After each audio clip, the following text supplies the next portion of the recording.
Se abre la chaqueta. Como caballero.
Bueno, buenas tardes a todos.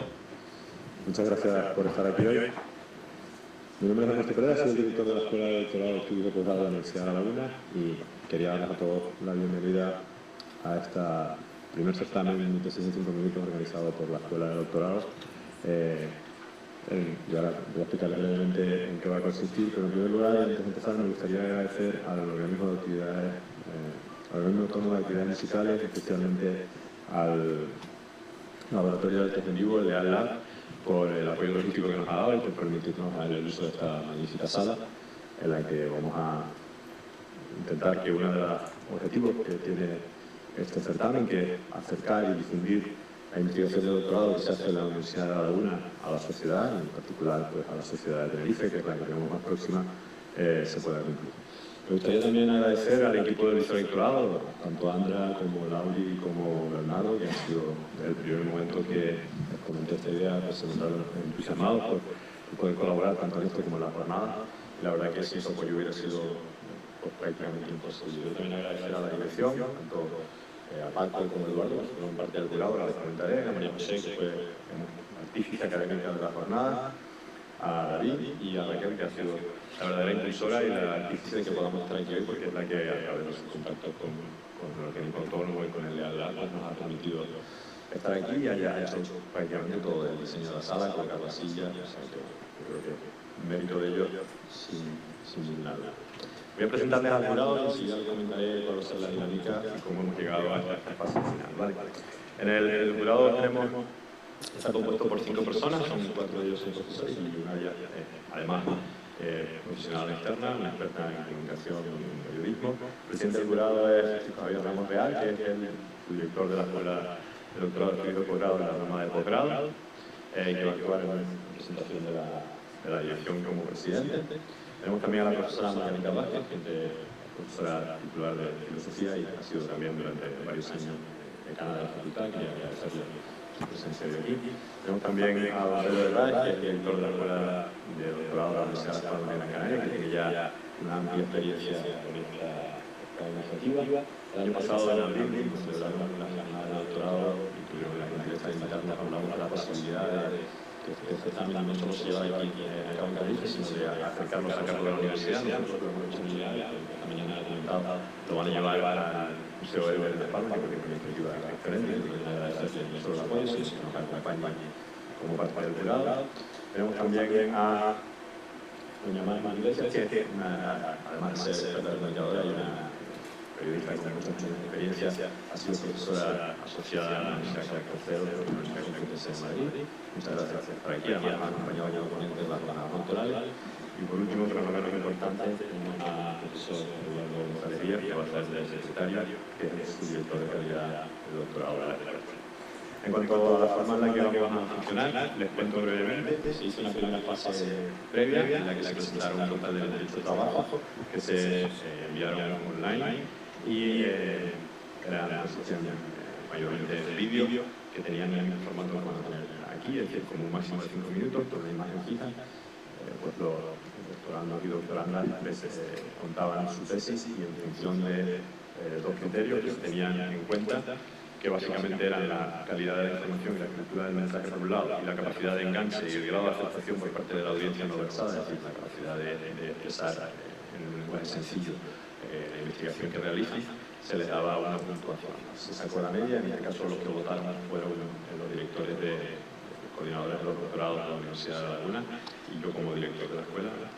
Vieron que en un caso me tuve que abstener porque una de mis doctorandas, que además ha llegado al final, pues estaba entre los concursantes, pero al final se sacó la media y los 10 mejores son los que han llegado a la final. ¿De acuerdo?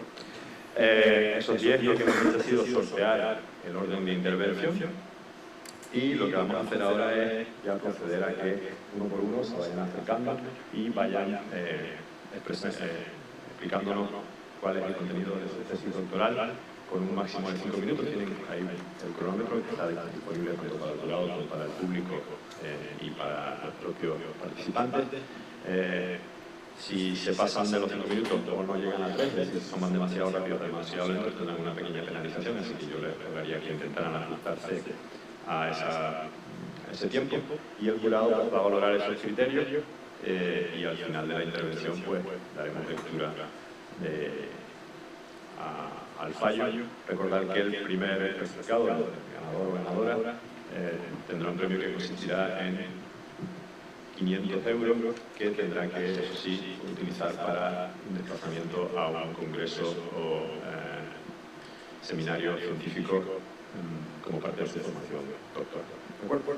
Y ya sin más vamos a pasar entonces a la primera en este caso participante, que es doña Natividad Garrido Rodríguez, cuya tesis tiene como título En busca de nuevos espacios de reflexión, ética del cuidado de sí y creación literaria dentro del doctorado en filosofía.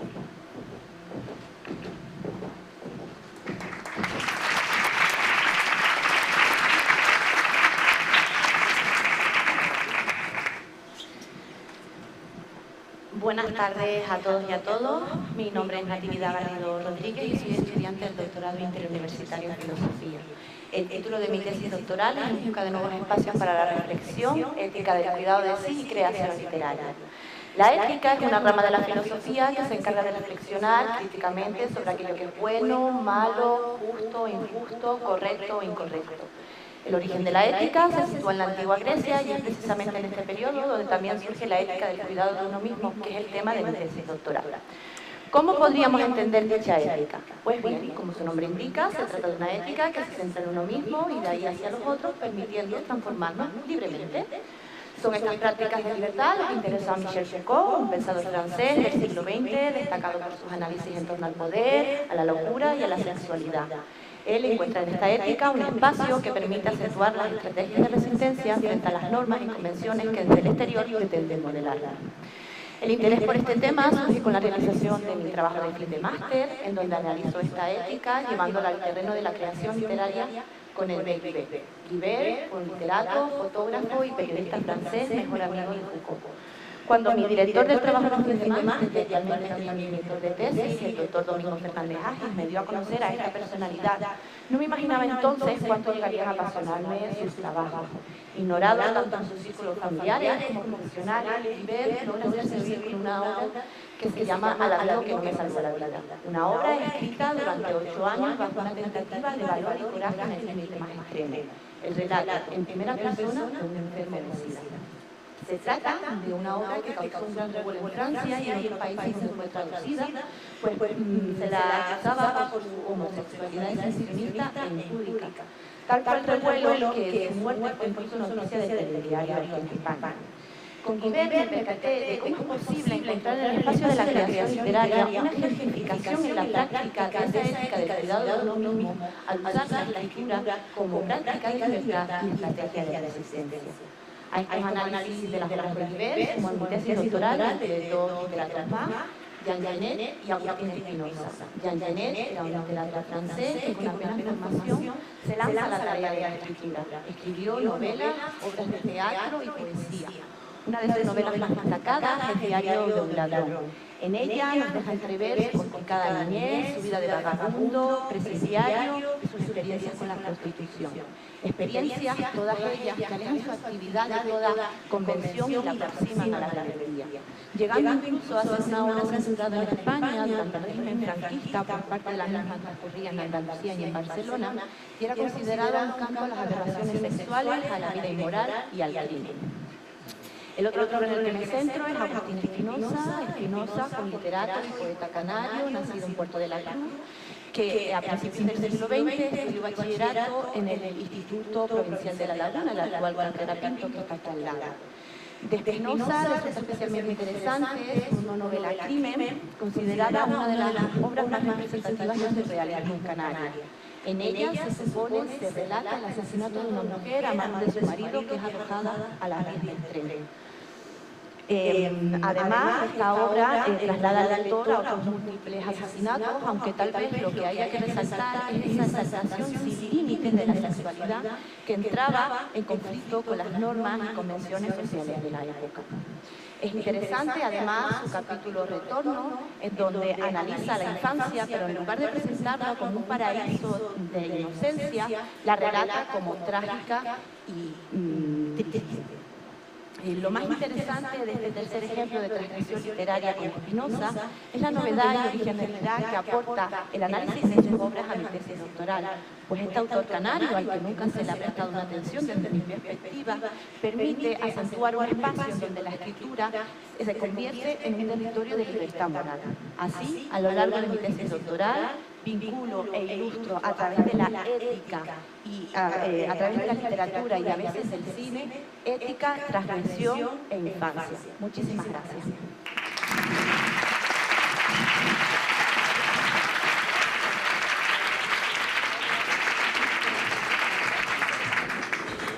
Muchas gracias. Y antes de pasar al siguiente participante, por favor, al público que pongan en silencio, ¿de acuerdo? Para no distraer a la gente que está con. La siguiente participante será Lauren Vanessa Pérez Pinto.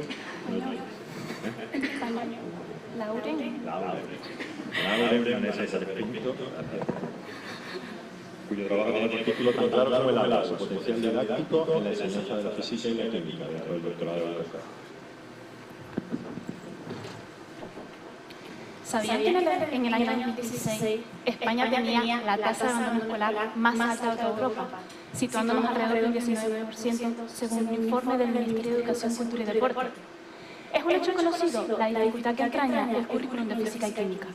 Numerosos estudios señalan la existencia de fuertes dificultades que persisten incluso después de largos periodos de instrucción. Y lo que es aún peor, cuanto más años de ciencia estudian nuestros alumnos, menos les gusta. Por dicha razón, a la hora de abordar el aprendizaje de la física y química, tenemos que tener en cuenta las premisas que voy a comentar a continuación. En primer lugar, el principal problema que tenemos con la física es el grado de familiaridad de los conceptos. Todas esas ideas previas que tienen los alumnos compiten con aquello que se les enseña en la escuela. Con la química, el alumno debe enfrentarse a una gran cantidad de conceptos abstractos que debe memorizar de manera prácticamente automática y además debe comprender el lenguaje simbólico que le ayuda a representar la realidad. Por dicha razón, durante los años 60 y 70 se pusieron en marcha numerosos proyectos de aprendizaje por descubrimiento autónomo. De estos proyectos derivaron incluso prototipos que derivaron a otros países. Aunque se tratan de investigaciones que fueron realizadas hace más de 40 años, la realidad indica que no se ha avanzado mucho entonces. De hecho, durante las prácticas del máster en formación de profesorado, pude comprobar las siguientes carencias a la hora de abordar la enseñanza. En primer lugar, que los laboratorios no están equipados y el excesivo número de alumnos es un factor limitante a la hora de realizar las experiencias. Que por lo general se realizan prácticas recetas en las que el alumnado las sigue fielmente sin verse obligado a pensar. Y un aspecto adicional de la Comunidad Autónoma de Canarias es que se han eliminado las horas de laboratorio en la enseñanza de la química. Por todo ello podemos afirmar que para que el alumnado aprenda ciencias de un modo significativo debe superar no pocas dificultades. Es así como nace esta propuesta de tesis doctoral, en la que se han diseñado una serie de talleres para que el alumnado los pueda resolver. Se utiliza como recurso didáctico el agua, de allí al nombre de la tesis, tan claro como el agua. Se ha elegido la modalidad de los talleres porque está demostrado que estos espacios permiten acelerar los procedimientos, la adquisición de procedimientos, así como de otras técnicas. Y se ha elegido la temática del agua porque hemos comprobado que este se evalúa en todas las áreas de ciencia desde diversos puntos de vista. Además, el agua es un compuesto químico barato, es fácil de manipular y además se puede trasladar a otros espacios fuera de la escuela. Y porque creemos importante incorporar temáticas que tengan un contexto relevante en el día a día del alumnado. Para asegurar la aplicabilidad de estos talleres, hemos procurado que el material necesario sea de bajo coste y reutilizable. Sobre todo porque queremos que este tipo de metodologías se mantengan en el tiempo y que no estén a expensas de que exista una partida presupuestaria en los centros. En este sentido, hemos diseñado diferentes actividades para que el alumnado lo resuelva de manera colaborativa y adquiera habilidades como observar, debatir, sintetizar, despierten el espíritu crítico, aprendan a trabajar con instrumentos de medida.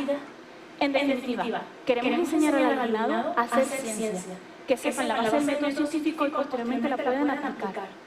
Este tipo de metodología ha sido llevada a la práctica hasta en 17 centros de la isla de Tenerife, tanto públicos, concertados como privados. Y hemos marcado un total de 784 estudiantes.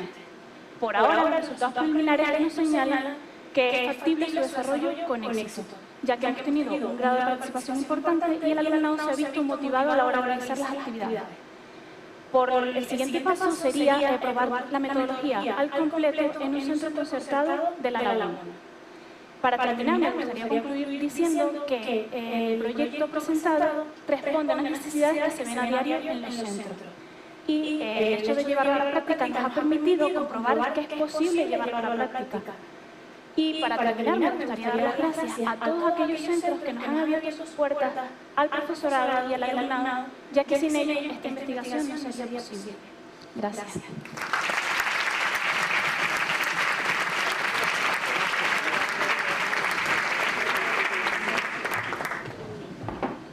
Muchas gracias, Laura.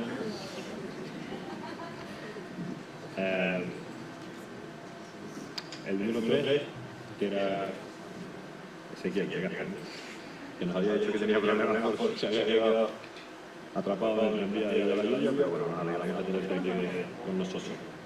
Su nombre es Ezequiel Herrera Gil, y el título de su trabajo es El cine y arte en medio de Telecinco Cinema, las claves del éxito del nuevo cine español 2000-2017, dentro del doctorado de Arte y Humanidad.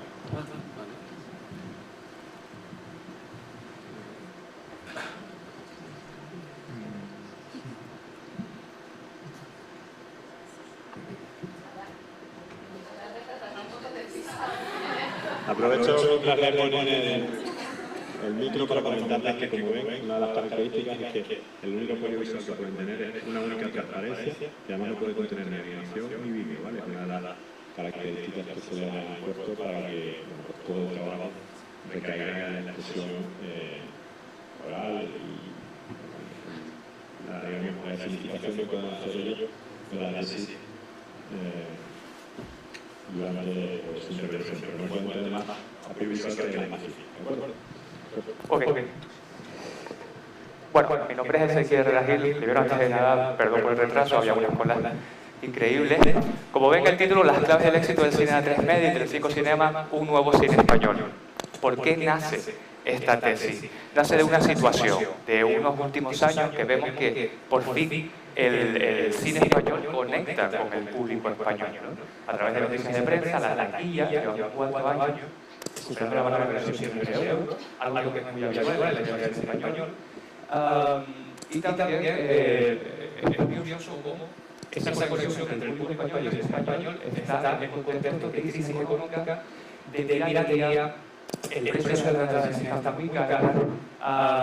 Es un entorno que tendría que perjudicar al sector. Sin embargo, la gente ahora ha pasado de no quiero ver una españolada de manera despectiva hacia el cine a pagar por una película como si a me iba a imposible, no quiero verme, Tadeo Jones, etcétera, etcétera, etcétera. Por lo cual, la tesis nace de ahí, esa situación de por qué ahora el público español quiere ir a su cine sin complejo alguno, ¿no? Para eso, para resolver cuáles son las claves de ese supuesto éxito, tenemos que llegar a los modelos de producción de estas dos productoras. ¿Por qué estas dos productoras? Porque las películas que más recaudación tienen, el millón de euros y en recaudación de espectadores, son de A3 Media y Telecinco Cinema. ¿Cuáles son los modelos de producción de estas dos productoras? ¿Por qué tienen tanto éxito? Entrando en esos modelos de producción, podemos darnos cuenta de que tiene mucho que ver con los modelos de producción de Hollywood. Y es muy interesante cómo estas dos productoras han hecho, se han dejado llevar por ese modelo de producción, esa manera de hacer películas, incluso han copiado las tipologías de películas de cine de género, cine comercial, comedia, drama, terror, etc., adaptados a la idiosincrasia española. Y eso ha hecho que conecte con el público. Eso digamos que sería la idea más clave de toda la tesis, ¿no? Vamos a contar con, de hecho ya en estos 2 años hemos tenido la oportunidad y el privilegio de tener contacto con directores como Alberto Rodríguez, el director de la serie La Peste de Cataluro, la serie más cara de la historia de la ficción española, demás productores, guionistas y demás que nos cuentan cómo hacen las películas, quién las hace, quién decide qué películas se estrenan igual, ¿no? ¿Vale? Para meternos dentro de ese mundillo y saber un poco por qué ahora el público sí piensa en cine español y antes no. Y cómo hemos competido en estos últimos años, desde el 2009 con el estreno de Zelda 211 y ahora, esa estrategia de marketing, por ejemplo, de Telecinco Cinema se ha notado bastante, y eso estaría dentro del modelo de producción. Desde 2009 hasta ahora hemos hecho unos datos históricos de taquilla, también en el consumo de plataformas digitales, de Netflix, de Movistar Plus, HBO, Amazon Prime, que son plataformas que van a cambiar el cine español, ya lo están cambiando, ¿no? Con lo cual, esos testimonios de directores, guionistas y demás nos vienen muy bien como fuente principal para saber qué se está haciendo y qué es lo que va a cambiar, ¿no? A partir de ahí lo que hemos intentado es que no solamente analizar esas claves de por qué está cambiando esa percepción del público, sino que sirva para este estudio, para futuros estudios cinematográficos de la historia del cine español, ya sea investigadores y también incluso gente que se dedica dentro del cine como guionistas y demás, que sepan cuáles son esos factores que determinan, esas fortalezas que determinan crear por fin una vez por todas una industria de ayuda del cine español que nunca la hemos tenido. Por lo tanto, la tesis va a tener como objetivo fundamental que sirva para el futuro estudio de los profesionales del cine y que vean de qué manera por fin dejemos de depender de subvenciones del Estado, siempre el cine español está en crisis, siempre el cine español con esos tópicos, siempre se trata de la guerra civil, siempre se trata de sexo, de droga, lo que si se fijan, las últimas películas no tratan de eso, han apostado por un cine de género que ha gustado bastante al público español, ya no solamente comedia, thriller, es un género que ha digamos, puesto de acuerdo a la crítica y público, que eso es muy complicado y eso lo han conseguido. Con lo cual, nada más decir que esperemos que la tesis sirva de estudio para futuros estudiantes que ahora en cine. Y nada más, muchísimas gracias también por la gente que ha colaborado con la tesis, la que quiera colaborar, sobre todo a la Trinidad Cine, que nos hemos puesto en contacto con ella también, y a ustedes por crear este evento que sirve bastante para acercar esta investigación en la UL a un público más general. Muchísimas gracias.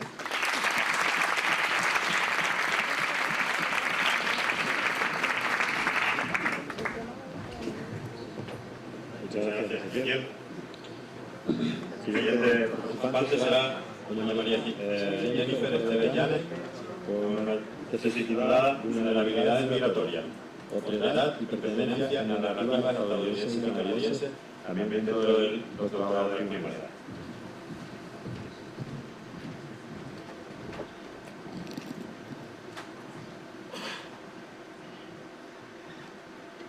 Vulnerabilidad. ¿Qué viene en su cabeza cuando piensan en el significado de vulnerabilidad? Si se fijan en las imágenes de la izquierda, normalmente, y haciendo una búsqueda rápida, podemos comprobar que la vulnerabilidad se asocia a conceptos negativos, a la capacidad de ser herido, a la capacidad de tener que ejercer algún daño, de exposición, de violencia. Además, bueno, en definitiva, está relacionado con el ser débil y con algo que va en detrimento de la seguridad del individuo. Además, si hablamos rápidamente a qué grupo de personas afectan también que tanto mujeres como jóvenes, personas con discapacidades, minorías, ancianos, grupos pequeños, más grandes, comunidades, migrantes, incluso regiones. Parece que esto es algo determinado, un fenómeno que ocurre en pequeños, no hablamos de vulnerables. Entonces, quizás es cuando nos podemos preguntar, ¿somos todos vulnerables? Bien. Si le damos vuelta al concepto, desde otra perspectiva, como me dicen cientos de estudios desde diferentes campos de estudio, vemos que la vulnerabilidad es un efecto, puede ser algo que nos relaciona y que nos une. Puede ser algo que trae consecuencias positivas, más que negativas, como observan las imágenes de la derecha. Puede ser algo incluso que actúa en el desarrollo y en el individuo y a su favor. Es algo que nos relaciona con otros, nos conecta y así hace que estemos más abiertos a lo que... Como diciendo, y nos ponen en contacto con otros, por medio del diálogo, de estar abiertos a ello, de lo que puede pasar y lo que no, etc.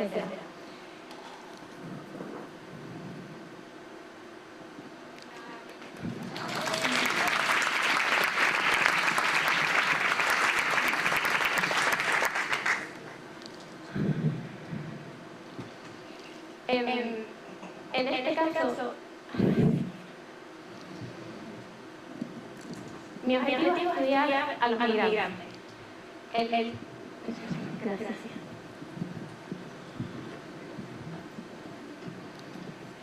¿Por qué migrantes? Todos estamos en constante movimiento, en contacto con muchas otras personas. Todos somos un poquito de todas partes en la época en la que estamos viviendo actualmente. Ese es el objetivo de mi estudio, estudiar la vulnerabilidad de personas migrantes que están en contacto con otros, en diálogo con muchas otras personas, de otras perspectivas, de otros lugares, no aislados en un entorno y separados por fronteras varias, en la que ellos pueden demostrar y dar testimonio de unas narraciones, como son en mi caso de estadounidenses y canadienses, que son el que he elegido, para ver que desde sin contemplar límites podemos entrar en contacto con otras voces, otras versiones de nosotros mismos, sin temor a nuestras debilidades o exclusión y sin esperar la respuesta o un tipo de reacción en lo que viene a ser desde otra parte. Con todo esto, a pesar de mi exposición del tema, que es muy interesante, pretendo hacer entender que haciendo ver y haciendo visible nuestras responsabilidades hacia otro, podemos encontrar nuestro sentido de ser y estar en el mundo positivamente exponiéndonos a ellos sin esperar un resultado definido, ni saber a qué nos exponemos. Porque como algún día un presidente dijo, se trata un poco menos de ver lo que los demás pueden hacer por nosotros y más lo que nosotros podemos hacer por los demás.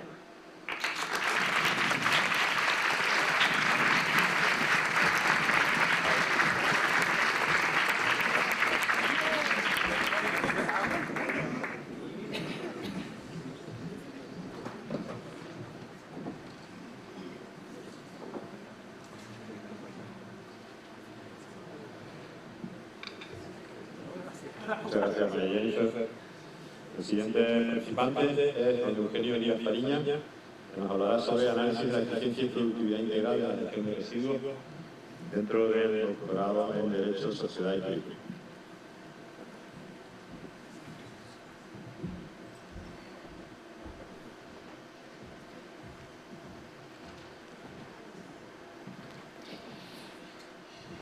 ¿Se me ve bien aquí? Bueno, buenas tardes a todos. Mi nombre es Eugenio Elías Fariña y a continuación voy a presentar mi tesis que lleva por nombre Análisis de la eficiencia y productividad integral de la gestión de los residuos. Se aborda desde un enfoque de la economía circular y la sostenibilidad aplicada a un entorno rural. La globalización está provocando que se genere todo tipo de residuos en entornos tan aislados como son nuestras Islas Canarias. Perdón. Si asumimos que somos un destino turístico consolidado que recibe más de 14 millones de turistas al año, no es de extrañar que estemos hablando de que somos la región de la Unión Europea con mayor generación de residuos por habitante. La escasez y la fragmentación del territorio hace imposible adoptar las infraestructuras necesarias para dar un tratamiento adecuado a esos residuos. Además, la lejanía del continente europeo supone unos costes adicionales para trasladar esos residuos para que puedan ser convertidos en nuevos materiales. Aún así, el modelo que tenemos en Canarias es el mismo que el del continente, lo cual supone un impedimento para desarrollar un modelo que tenga en cuenta las singularidades de cada isla y del conjunto del territorio. Como resultado de lo anterior, tenemos que en Canarias se gastan al año más de 200 millones de euros tan solo por recoger, pasear y enterrar la basura, exhibiendo además unos resultados de tratamiento y reciclaje muy pobres. Esto evidencia que las etapas que vemos aquí actualmente se están gestionando de forma independiente y sin relaciones entre ellas. En Tenerife, en el año 2015, se produjeron 500.000 de toneladas de residuos domésticos, de las cuales el 95% acabaron en el complejo ambiental y de estas cantidades el 61% acabó siendo enterrado. Unos datos bastante preocupantes. A la hora de analizar este sector, solo se tienen en cuenta algunas etapas del proceso, centrándose bien en modelizar la generación de los residuos relacionados con la primera etapa, o bien analizar la eficiencia de las empresas que realizan el servicio de recogida y transporte relacionado con la segunda, o bien hacer unos análisis de indicadores muy básicos sobre el tratamiento relacionados con la tercera fase. En esta tesis lo que se propone es abordar un análisis integral donde se tengan en cuenta esas interrelaciones entre las diferentes etapas, ya que es muy importante entender que los resultados de cada una de las etapas van a afectar al resto. Este enfoque integral supone así una superación de esa concepción de economía lineal y abraza los principios de la economía circular y la sostenibilidad. Por tanto, el objetivo central de esta tesis, aunque no se ve muy bien, se lo leo, pero sería: la eficiencia global del sistema de gestión de los residuos mejoraría si adoptamos un enfoque integral, aunque ello suponga renunciar a la eficiencia de algunas de las etapas. Para responder a esta pregunta es necesario llevar a cabo una serie de análisis en cada una de las diferentes etapas. Cabe destacar que el análisis se centra en la isla de Tenerife a nivel municipal entre los años 2004 y 2015. En la primera etapa vamos a identificar y cuantificar cuáles son los factores que influyen en la generación de los residuos. Esto nos permitirá medir el impacto del sector residencial y de las diferentes actividades económicas, haciendo un especial hincapié en el sector turístico. También permitirá mejorar los actuales mecanismos de financiación y lograr conseguir el principio de quien contamina paga. También se podrán mejorar las políticas de reciclaje, ya que vamos a dar indicios sobre qué agentes se han de concentrar los esfuerzos. También permitirá elaborar medidas concretas que logren una conducta proambiental en los diferentes agentes. En la segunda etapa vamos a analizar la eficiencia y productividad de las empresas que realizan el servicio de recogida y transporte. Ello permitirá desarrollar políticas que corrijan esa fuente de ineficiencia. También se permitirá mejoras de bienestar generadas por un uso más eficiente de los recursos escasos de los servicios públicos y también diseñar un servicio más flexible. En cuanto a la inclusión de la etapa de tratamiento, es lo que permite culminar el efecto integral de la gestión de los residuos, pues tendremos en cuenta variables ambientales, sociales y relación sobre la fragmentación del territorio que hasta ahora no se han tenido en cuenta y por tanto son unas externalidades que habría que internalizarlas en este estudio. Y por lo tanto se propone, con eso se permite proponer un rediseño del sistema, del sector, basado en los principios de la economía circular y la sostenibilidad. Muchísimas gracias.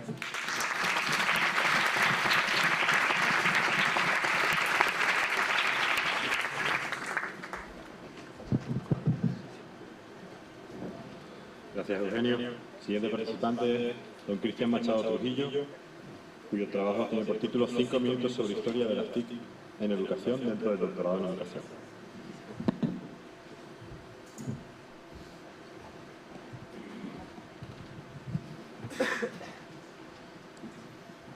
Muy buenas, mi nombre es Cristian Machado, estoy haciendo el doctorado en educación y especialmente me ubico en las áreas de historia del currículum y política educativa, pero sobre todo estoy muy interesado en el análisis de los primeros programas experimentales que trataron de dar uso educativo a los ordenadores allá por los años 80.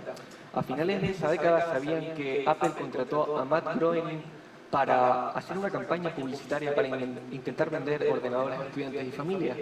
Pues esa es la imagen que tenemos en el centro de la diapositiva. Apple, IBM, Commodore y demás compañías y demás empresas vieron que a través de cofinanciar esos primeros programas experimentales en educación podían conseguir llegar a vender ordenadores masivamente a los hogares. Como ven, Groening ilustra a un personaje que a altas horas de la noche está con una pila de apuntes pasando a mano haciendo tareas muy tediosas. Irónicamente, los textos indicaban quién necesita un ordenador. Como ven, esas imágenes se sucedieron un montón de campañas. Commodore, por ejemplo, en otro lado, empezó a diseñar cartelería en la cual presentaba familias enteras rodeadas alrededor de la pantalla de un ordenador intentando hacer la tarea con sus hijos e hijas. Esos son simplemente pequeños ejemplos, pero que revelan la importancia de que tuvieron esas grandes empresas y sobre todo también organismos transnacionales como pudieron ser la OCDE, la UNESCO, el Banco Mundial y demás en el fenómeno de que los ordenadores por primera vez se empezaron a usar en el sistema educativo en los años 80. Y además en concreto en España con el programa Atenea a partir de 1985. Lo dicho, es simplemente un ejemplo de la importancia de todos los actores involucrados en ese fenómeno que no fue simplemente educativo, sino que tuvo mucho de mercantil y demás. Como les decía, nos encontramos hoy día en un momento en el que las nuevas tecnologías son de uso cotidiano. Todos tenemos un smartphone que nos permite hacer cantidad de cosas inimaginables hace 10, 15, 20 y mucho menos 30 años. Eso lleva a que algunos, como el sociólogo Simon Bauman, nos expliquen que hoy vivimos en un momento de modernidad líquida, en la que los continuos y acelerados cambios tecnológicos no posibilitan que las estructuras ni los elementos culturales solidifiquen, por lo que vivimos en un constante fluir, cambio y transformación. Además, algunos, incluso ya hoy día, se arriesgan, por así decirlo, a decir que eso del e-learning está perdiendo la E, porque ya es bastante habitual, pero todos somos alumnos de esta universidad y seguro que hemos estado en aulas maravillosas con pizarras digitales, sonido envolvente y demás, pero que como mucho se usan para realizar presentaciones en PowerPoint, y ese potencial de todo ese aparataje está sin explotar. Eso podría explicarse por un montón de cuestiones técnicas, como por ejemplo la formación docente, pero a nosotros desde la pedagogía nos interesa profundizar un poco más en preguntas como ¿qué entendemos por educación?, cómo pretendemos educar y hacia dónde queremos caminar en el terreno educativo. Además, eso, imagínense si ahora es todavía sorprendente en los años 80, cuando los ordenadores eran poco menos que una metáfora del futuro. No había ni siquiera lanzado, muy pocos tenían acceso a ellos y mucho menos sabían usarlo.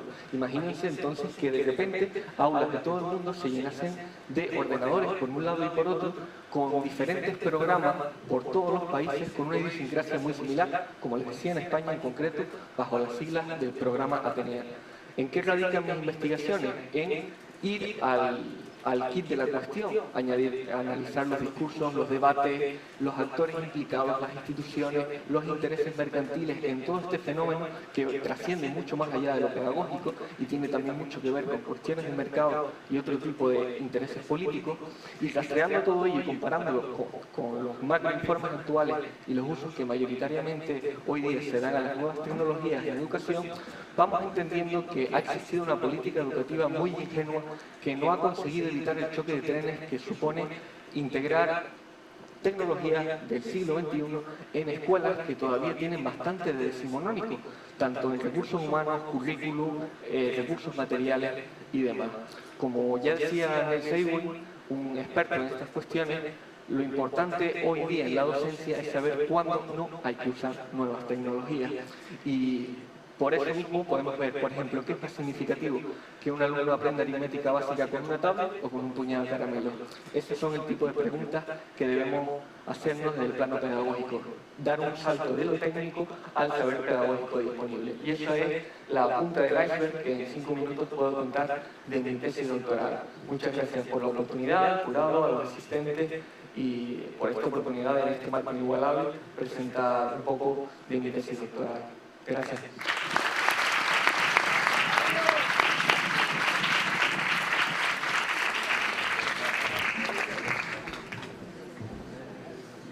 Solo contarles que el jurado no va a tener en cuenta las expresiones del público, ¿vale? Bueno, la siguiente participante será doña Noemí Valea Rodríguez, con la tesis titulada La importancia de la traducción dentro del doctorado de Arte y Humanidades.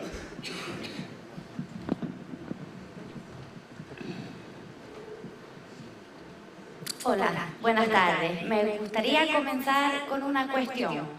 ¿Cuán importante podemos considerar el trabajo de un traductor? En un mundo tan mecanizado, tan centrado en los avances tecnológicos y en la utilidad inmediata, ¿qué sentido tiene prestar atención a los estudios en traducción? Bien, siendo esto así, ¿no es acaso la traducción el proceso mediante el cual el saber compendiado a lo largo de la historia ha podido transmitirse, traspasando así las fronteras físicas e idiomáticas?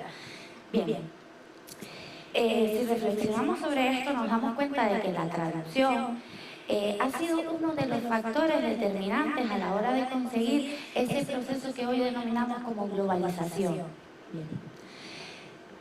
Como vemos, la calidad de la traducción es un aspecto de vital importancia a la hora de esa transmisión de los conocimientos de una lengua a la otra. Y dentro de la determinación de la calidad de las traducciones se deben tener en cuenta muchísimos aspectos, algunos básicos como los que les comento, que el traductor respete el contenido del texto sin introducir o suprimir ideas, así como la forma, el lector al que fue dirigido determinado de texto, así como el contexto en el que se produjo, bueno, entre otras cuestiones. Y llegamos a la eterna disyuntiva entre traducción literal o traducción literaria. Bien. Es decir, será mejor ceñirse lo máximo posible al texto de origen para no alterarlo en absoluto, o por el contrario, será más conveniente partir de las ideas contenidas en el texto de origen y crear a partir del mismo un texto con calidad literaria a la lengua a la que se traduce. Bien, este debate en concreto cobra una mayor relevancia si nos referimos al estudio de las lenguas clásicas y su traducción, dada la distancia cronológica que nos separa. Una distancia que, por otro lado, no resta importancia a los estudios sobre el mundo grecolatino, porque todos sabemos la gran influencia que los clásicos han ejercido en nosotros, tanto culturalmente como en la formación de nuestra propia lengua. Bien, y de esto trata básicamente nuestra tesis doctoral. Se trata de un análisis de una traducción del siglo XVIII perteneciente a Jaime de Viana, quien traduce el Epítoma Rei Militaris de Vegecio, un autor del siglo IV. Esta obra en concreto es una obra de carácter técnico que compendia los usos y técnicas del ejército de la Roma antigua.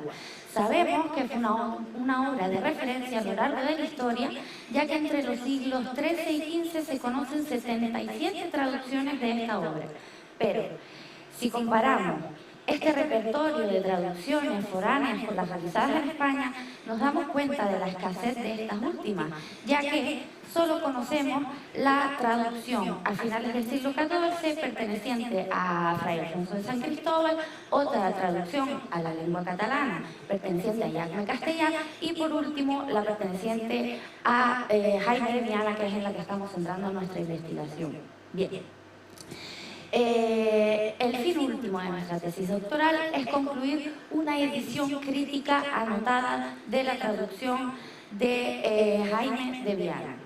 Y constará de los siguientes apartados principalmente, o sea, en primer lugar, llevaremos a cabo una recopilación de los datos bibliográficos que podamos rastrear sobre este traductor, así como la contextualización histórico-literaria, ya que los criterios de traducción variaban dependiendo de los gustos estéticos de la época, y debemos también rastrear el texto latino que pudiera utilizar, o en su defecto el más cercano, que pudiera haber utilizado para realizar su traducción, así como otras traducciones a otras lenguas de las que se pudiera haber ayudado para realizar su labor. Bien, para ello realizaremos un estudio exhaustivo de las características gramaticales del texto, sobre todo sintácticas y semánticas. Bien. Todo ello nos dará una idea de los conocimientos que tenía Jaime de Viana sobre el latín y determinaremos la calidad de su traducción. Y bien, ya para terminar, porque veo que no tengo tiempo, recordarles que la importancia de la traducción, ya que la traducción ha sido el hilo de Ariadna que ha propiciado la difusión del conocimiento de unas generaciones a otras, de unas culturas a otras, propiciando así el enriquecimiento cultural. Gracias.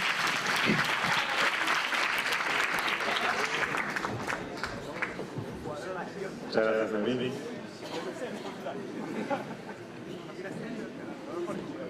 Comentarle que uno de los participantes que iba a actuar en la posición, Hugo Padrón, ha tenido un problema y no va a poder asistir, por lo cual nos quedan simplemente otras dos candidatas. El primero de ellos es doña Laura María Estamán Foronda, con el título de tesis Ciencia y Aceite de una perspectiva actual desde la resonancia magnética dentro del doctorado de Ciencias de la Salud.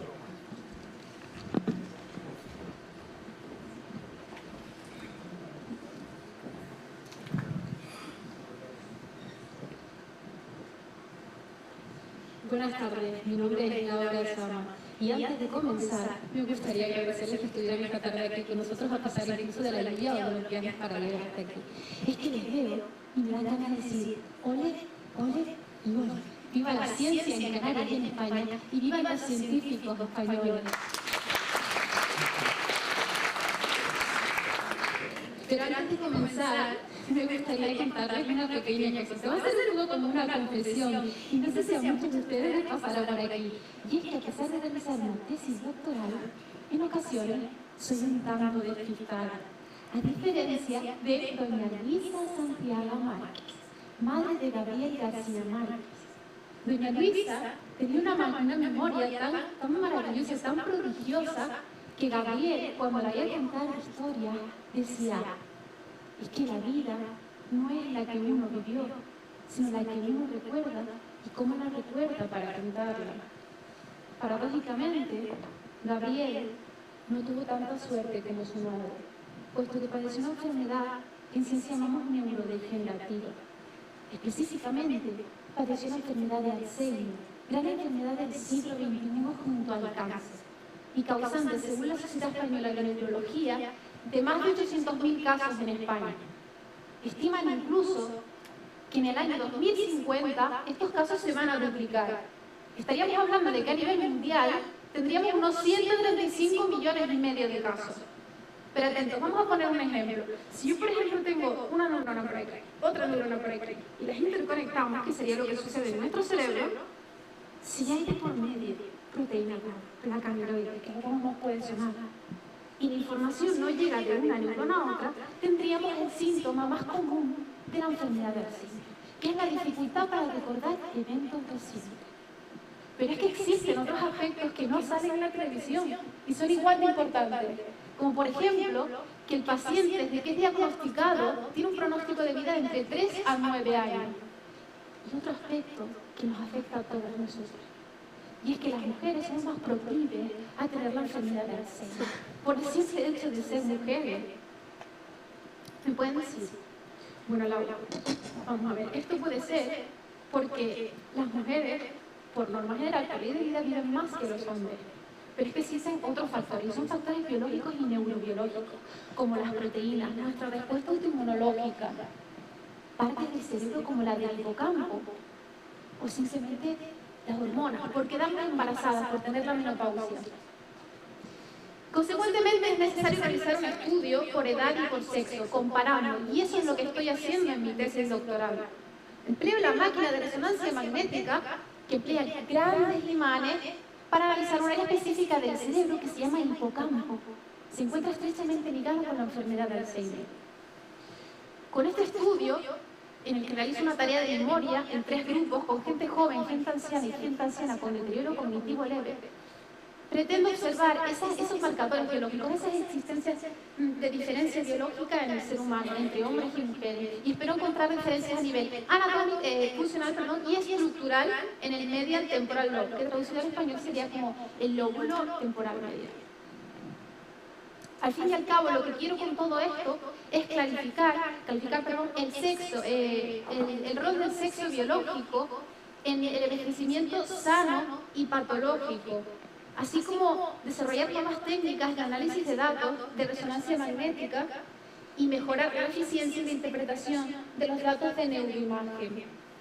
Y ya para concluir, al final, todos los que estamos estudiando dentro de este campo, pretendemos incluir el rol del sexo biológico en el tratamiento, en el diagnóstico de la enfermedad, porque es que es algo que ya sabemos y que no estamos teniendo en cuenta, y es de suma importancia.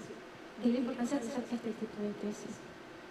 ¿Y qué más puedo decirles? Si es que agradecerles a todos por estar aquí, porque ustedes son el motor que nos mueve a seguir estudiando, darle ánimo y fuerza al resto de compañeros que lo están haciendo genial y a seguir para adelante, porque ole, ole y ole. ¡Viva la ciencia en Canarias y en España! ¡Y viva los científicos españoles! Muchas gracias.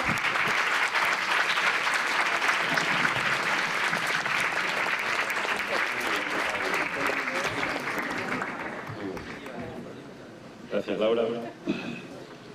Y para concluir, tenemos a don Danansú Santos Sierra, cuyo trabajo tiene por título Síntesis de cápsulas supramoleculares basadas en fullereno C60 dentro del doctorado de Química e Ingeniería Química.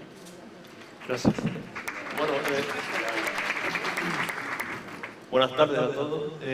A mí me gustaría hablarles del trabajo de mi tesis. Como pueden ver, es la síntesis de cápsulas supramoleculares basadas en fullereno C60. Bueno, no se asusten por el título, puede parecer medio abrumador, pero ya verán que la idea no lo es tanto.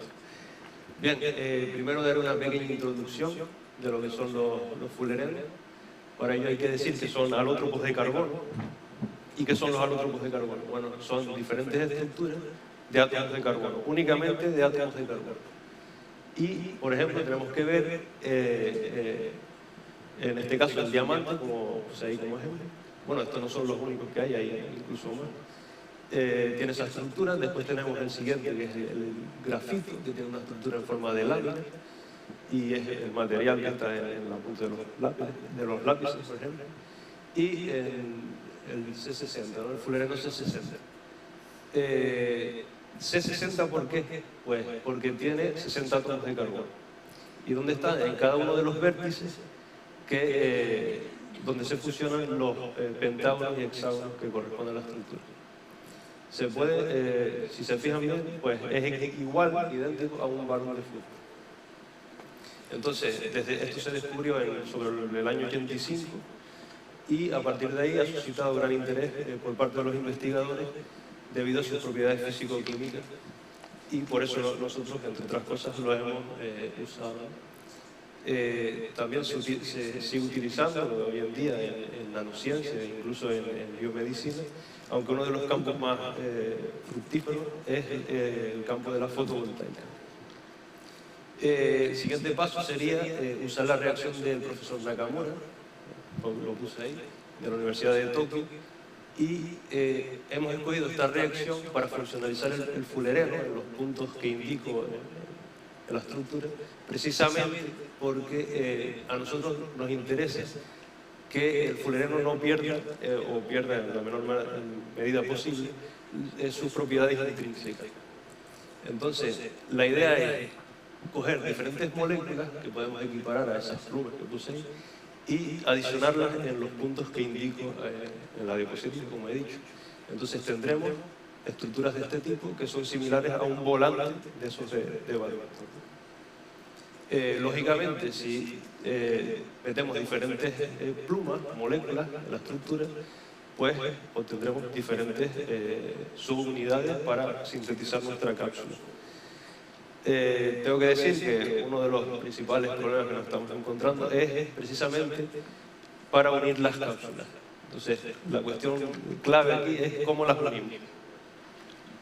Bueno, las unimos mediante reacciones químicas o con una tercera molécula que puede actuar como link, un término químico, que también se le hacen reacciones químicas y actuaría de pinzas, por eso he puesto ahí esas pinzas, para la unión de la misma. Entonces, una vez hecho esto, tendríamos nuestra cápsula, que está allá en la parte derecha de la imagen, y el siguiente paso sería, ¿para qué queremos esto? Bueno, pues lo primero que vamos a hacer es introducir pequeñas moléculas biológicas en la cavidad intermedia para ver si podemos modular o modificar las propiedades físico-químicas, como ya dije, intrínsecas de la cápsula, porque es más fácil hacerlo introduciendo la pelotita esa en la cavidad que modificando la propia estructura del sistema.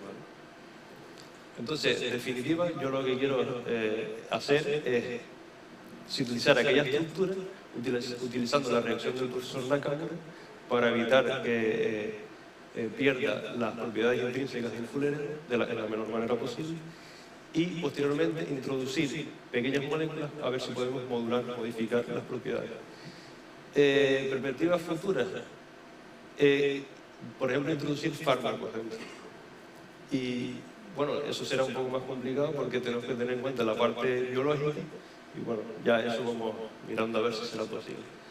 Pues nada, muchas gracias por todo. Nosotros.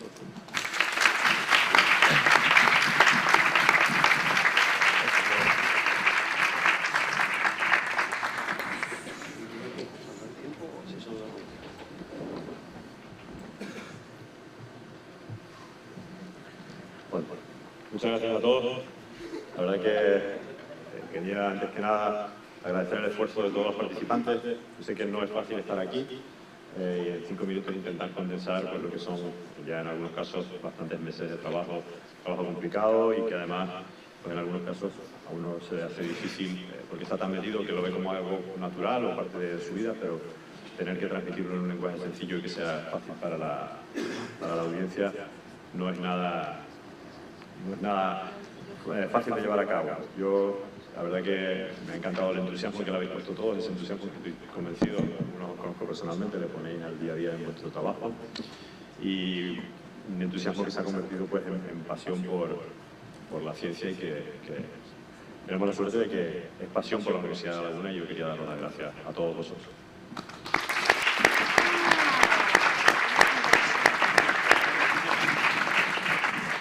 Si me pueden poner un poquito de luz.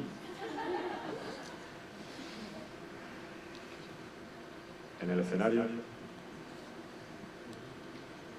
Gracias. Me gustaría invitar, mientras el jurado termina de hacer el recuento, al señor rector de la Universidad de Laguna, don Antonio Martinón, que ha tenido la amabilidad de acompañarnos para también apoyar a nuestros jóvenes investigadores de formación, a que se dirija a la audiencia.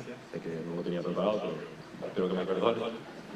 Y luego que nos acompañe para lo que es la parte de la entrega de premios a los participantes. Gracias.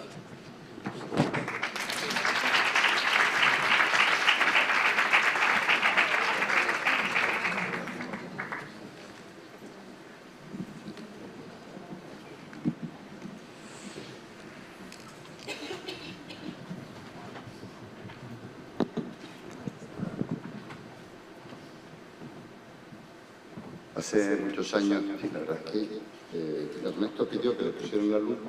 Me parece bien, pero que la luz me dé en la cara no me gusta, porque no veo nada. Se podría... Por ejemplo, ¿dónde está Ernesto? Apunten a él. Es que, bueno. Hace años leí en algún libro que cuando uno se pone a hablar... debe tener claro lo que quiere decir, para qué habla y cuál es el mensaje que quiere transmitir. Ya Ernesto lo dijo, no estaba previsto que yo interviniera, pero sí que siempre que hablo con quienes están haciendo la tesis, como es el caso de ustedes, especialmente una vez que ya la han leído, que son doctores, que continúen, ¿no?, con esa pasión por el nuevo conocimiento. La tesis siempre es un nuevo conocimiento, es una aportación al conocimiento de la humanidad. A veces es una aportación más modesta, a veces tiene más relevancia, es más importante, pero siempre es una aportación. Tiene algo de generosidad para con los demás y también tiene mucho de satisfacción con uno mismo, el haber sido capaz de descubrir algo nuevo. A quienes nos gusta descubrir cosas nuevas, aventurarnos en un territorio desconocido e ir explorando, pues hacer la tesis es una oportunidad magnífica, extraordinaria, que no todo el mundo tiene esa oportunidad. Ustedes están aquí porque sienten ese interés, tienen esa pasión, esa vocación por el conocimiento. Y yo les animo a que la continúen teniendo después de leer la tesis. La tesis sin duda es un periodo casi siempre duro, porque hay momentos de desánimo, hay momentos donde parece que no va a salir nada. Por fortuna siempre sale algo. Y eso constituye, por tanto, otro aliciente, ¿no?, para tener la convicción firme de que finalmente siempre sale algo, porque siempre hay algo que descubrir, siempre hay algo que los demás no saben, y obsesionado uno, como finalmente queda con el tema de la tesis, somos las personas que más saben de eso. Esa también fue otra de las cosas que tardé en descubrir, especialmente con mis propios alumnos de doctorado, a los que insistentemente les decía, preocupado por lo que pudiera decir el tribunal de sus tesis, que quizás uno puede estar algo preocupado por lo que pueda decir el jurado de este certamen tan peculiar. Finalmente, cuando veía un alumno preocupado por lo que pudiera decir los miembros del tribunal, pues siempre recordaba que el que más sabía de la tesis, de lo que decía la propia tesis, eran ellos mismos. Nadie sabe tanto, nadie conoce tan bien el tema de una tesis como el propio estudiante, el propio doctorado que está haciendo la tesis. Les animo, por lo tanto, a seguir con la vocación investigadora. Eso no quiere decir que necesariamente se tengan que quedar en la universidad. Uno de los retos que tenemos, yo haré todo lo posible porque aquellos que se quieran quedar, se queden. Pero no lo vean como una necesidad, no. Estamos empeñados, el vicerrector de investigación está aquí, con el vicerrector de investigación, el profesor Francisco Almeida, y con el profesor Ernesto Pereira, director de la escuela, y con la vicerrectora Anabel Jiménez, que no sé si ha llegado, porque no logro, sigo sin ver nada. El dar el salto a la tesis industrial o al doctorado. De modo que la investigación de una tesis, digo de algunas, no de todas, de algunas tesis, se vincule a la resolución de un problema concreto, preciso, que se pueda plantear en una empresa, en una industria. Eso sería dar un salto. Y sería además poner en valor socialmente la importancia de la tesis. La tesis, insisto, no es solo un paso importante desde el punto de vista de la academia, sino que tenemos que conseguir que sea también importante para la sociedad, que la sociedad valore a los que ya son doctores. Esto que estoy diciendo no es nada nuevo en el mundo.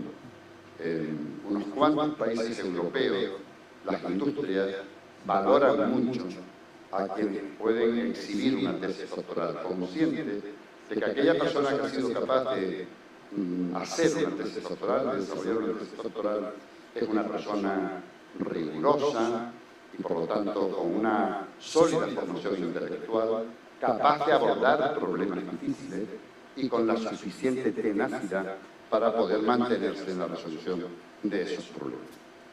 Esto que estoy diciendo no es solo un problema de la Universidad de La Laguna, es un problema de la sociedad española, que aún no hemos conseguido las universidades, que la sociedad española valore la tesis doctoral como algo importante y se valore, por lo tanto, a aquellos que puedan, que tengan el título de doctor. Y yo creo, yo podría seguir hablando, pero supongo que el jurado también tendrá interés, profesor Francisco Ramos, en decir algo. Y no creo que pueda ya faltar mucho más. No. De nuevo, enhorabuena.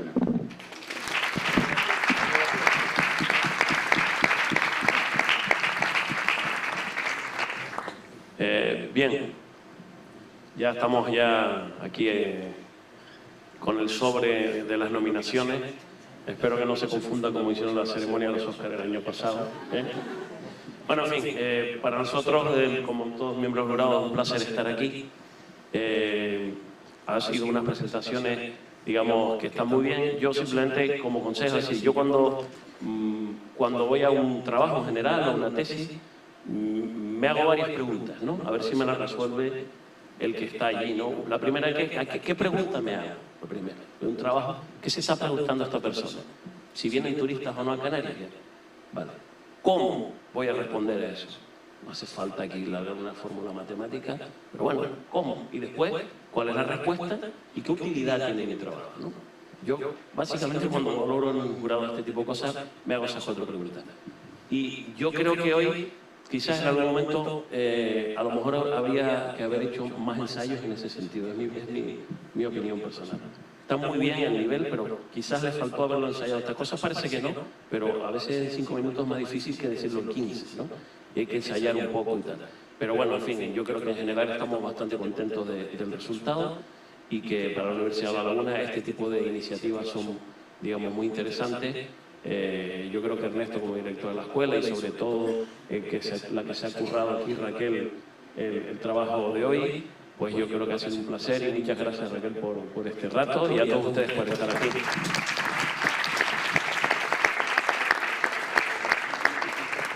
Muchas gracias. Tenemos el fallo y, bueno, pero antes de pasar a los que han sido finalmente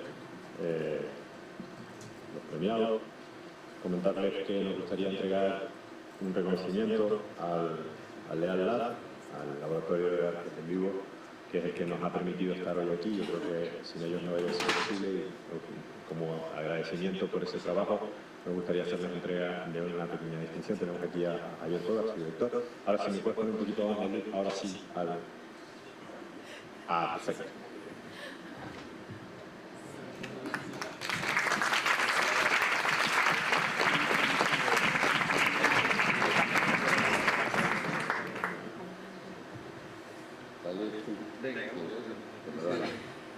¿Qué es?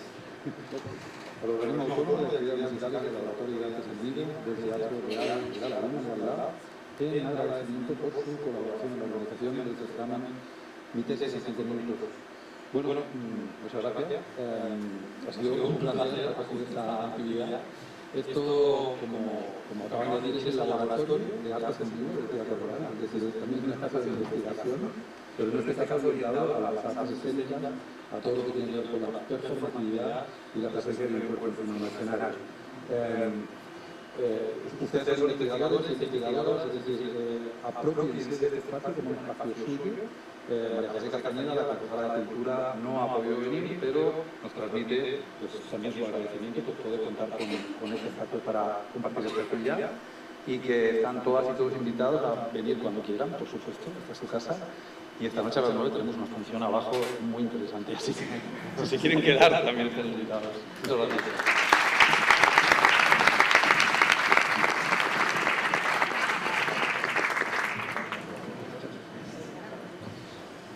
Bueno, ahora les voy a comentar cómo vamos a proceder a la entrega de premios.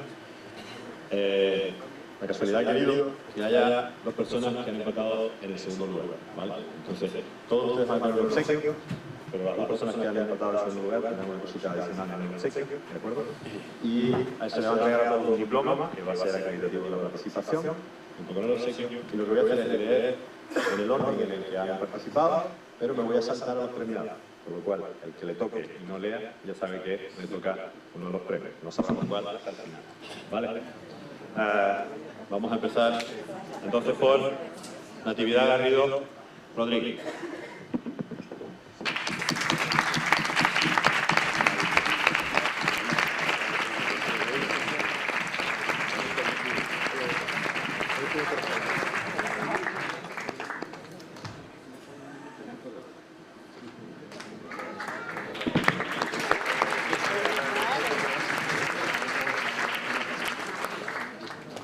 Al final de la entrega de premios haremos una foto todos juntos, ¿vale? Voy a saltar a la siguiente, porque no se pronuncia el nombre. Y pasamos entonces a Ezequiel Herrera Gil.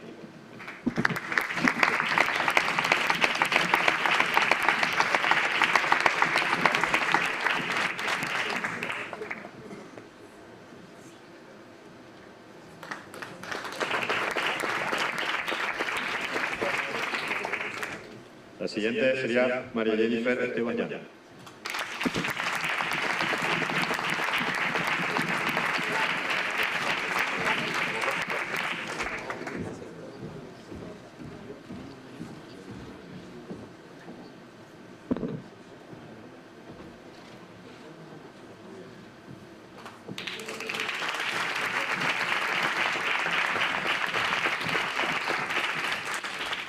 Don Eugenio Díaz Fariña.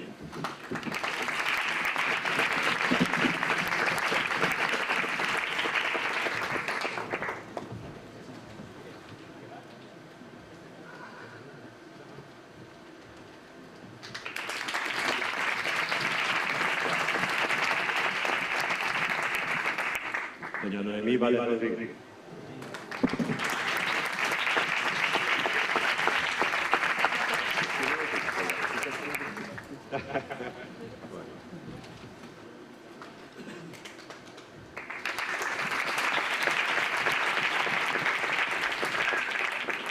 Y don Dana Azul Santos.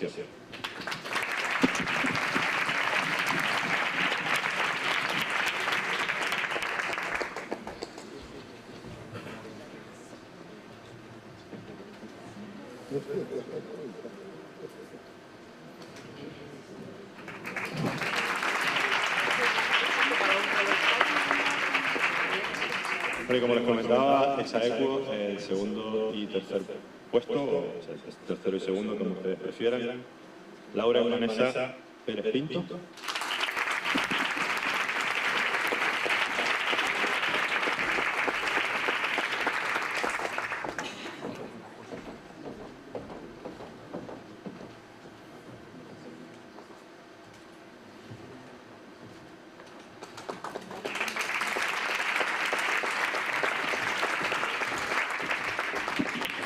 Y ahora ya, que le toque el segundo, pues ya sabremos también el primero, así que pues no quiero hacerles esperar más.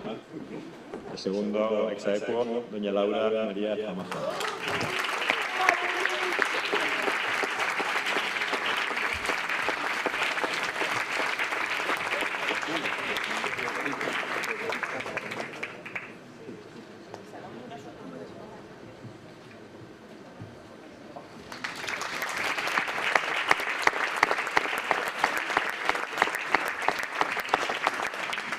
Y así, aunque con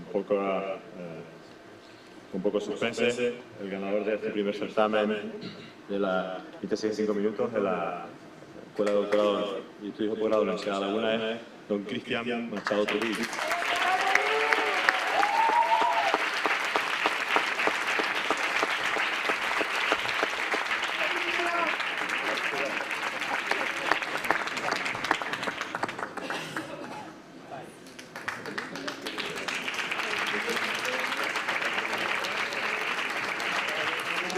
Yo quería pedirles a todos los participantes que se suban a hacer una foto de grupo con nosotros, ¿vale?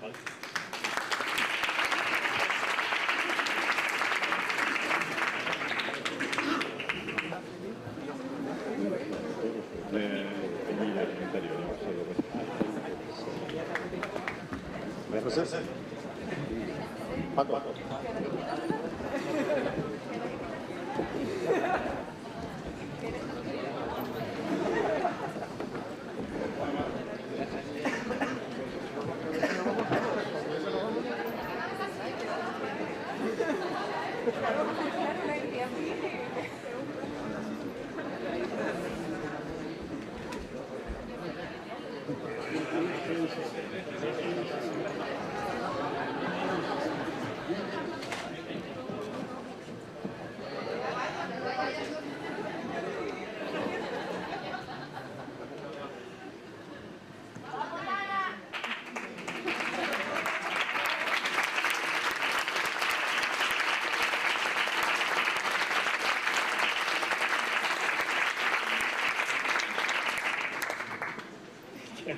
Pues muchísimas gracias. Simplemente comentarles que hay en la planta de abajo hay un pequeño refrigerio que estará disponible en breve para que todos puedan disfrutar. Agradecerles que hayan estado aquí con nosotros pasando este tiempo y yo espero que les hayan gustado la jornada. Simplemente comentar una cosa. La Universidad de La Laguna tiene ahora unos 900 estudiantes de doctorado, hemos tenido 9 representantes, o sea que por cada uno de los que están aquí hay otros 100 o 99 estudiantes más realizando ahora mismo su tesis doctoral en beneficio de la sociedad canaria y pues, para mí es un placer poder estar con todos ellos y estaremos aquí si todo va bien el año que viene. Gracias.